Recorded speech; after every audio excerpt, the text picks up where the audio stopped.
Merci Alpha TV pour l'intérêt porté à ce sujet d'actualité lié à la taxe forfaitaire d'habitation qui se retrouve être dans la loi de finances 2026, et vous l'avez souligné, pour laquelle j'ai voté contre. Le problème n'est pas le principe lié à la taxe. Dans tous les pays du monde, oui, il y a un impôt qui est prélevé sur l'habitat, sur le loyer, sur le foncier. Et d'ailleurs, la taxe forfaitaire d'habitation ne date pas d'aujourd'hui, parce qu'elle a été insérée dans le régime fiscal, je pense, l'article 376 en 2018 dans la loi de finances 2018. Et elle a été réactivée dans la loi de finances 2026. Donc le problème n'est pas au niveau du principe. Le problème, c'est le contexte dans lequel nous nous trouvons, mais c'est surtout le mode de collecte de cette taxe. Je m'explique. Premier constat, la multiplicité des taxes. Sur le loyer et le foncier, nous avons déjà la TSI, la taxe spéciale immobilière sur les loyers, 15% sur la valeur locative. Ça existe depuis des décennies, c'est pas nouveau. Nous avons à côté de la TSI, aujourd'hui on a dans la contribution foncière unique qui est prélevée sur ceux qui disposent d'un bâti ou d'un non bâti justifiant d'un titre foncier. Et là, nous avons une taxe forfaitaire d'habitation 2% prélevée sur nos consommations d'électricité. Prenons le cas de ce citoyen qui dispose d'un titre foncier, qui a sa maison et qui paye la CFE. Le fait que ce dernier dispose d'un compteur d'électricité se retrouvera à payer également la taxe forfaitaire d'habitation. Voilà donc un citoyen qui se retrouve doublement imposé quasiment pour le même objet, la contribution à l'effort fiscal sur la base du loyer ou du foncier. C'est injuste. Deuxièmement, c'est la mesure sur laquelle, la base sur laquelle on impose, cette taxe est prélevée. Les consommations d'électricité. La consommation d'électricité est une mesure variable, alors que si on a envie d'établir une véritable justice fiscale, il faut que cela le soit sur des mesures qui sont fixes. C'est-à-dire que cette taxe devait être endossée sur les catégories ou les zones d'habitation et non sur les consommations d'électricité.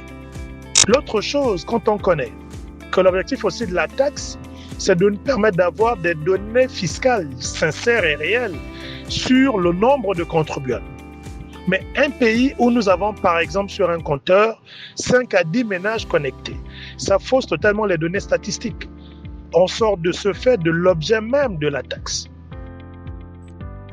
Il faut donc pour ce fait que l'on revienne sur le premier objet où la taxe doit être endossée par rapport aux catégories, aux zones d'habitation et à la nature des habitations et non sur la consommation d'électricité. En solution, dans la loi de finances 2026, j'avais proposé que soient diminuées certaines dépenses. On prend le cas par exemple du fonds d'études sectorielles, qui est logé du côté du ministère de l'économie et du plan.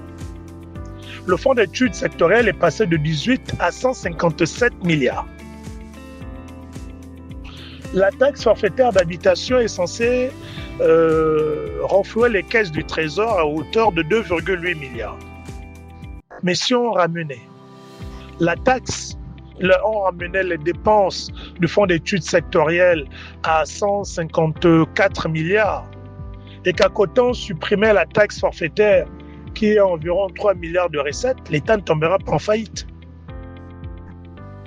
Sans oublier que dans la même consommation d'électricité, nous avons plusieurs taxes déjà. Pour 2026, nous avons une contribution qui est liée à l'amélioration du cadre de vie. 9% prélevés sur les factures d'électricité. Nous voulons rajouter cette taxe forfaitaire sur l'habitation, 2%. Nous avons la TVA, nous avons la contribution, plusieurs autres contributions. Donc je pense qu'à un moment donné, à ce rythme-là, on risquerait de se retrouver avec des factures d'électricité qui sont amputées de près de 50%, rien que pour les impôts et taxes. Et c'est dangereux. Il faut revenir à la justice sociale Et il ne faut pas que celui qui est déjà fragilisé se retrouve encore être celui-là qui paye le plus. Parce qu'à cette allure, on pourra se retrouver, par exemple, avec des personnes qui résident, je dis n'importe quoi, au dernier étage d'un immeuble, qui payent 1 million de loyer à cause du confort de l'immeuble, mais qui consomment peut-être 50 000 francs d'électricité par mois parce qu'il est tout le temps en déplacement, qui payera peut-être moins que celui qui vit dans des quartiers sous-intégrés, qui, à cause de son activité commerciale, consommera plus de 50 000 francs d'électricité par mois. Là, nous ne sommes plus dans un cadre de justice sociale, alors que l'impôt a justement pour mission d'établir sa justice sociale. Et il ne faut pas qu'on soit dans ce qui peut apparaître comme étant un braquage fiscal. Nous devons être dans une justice fiscale. Merci.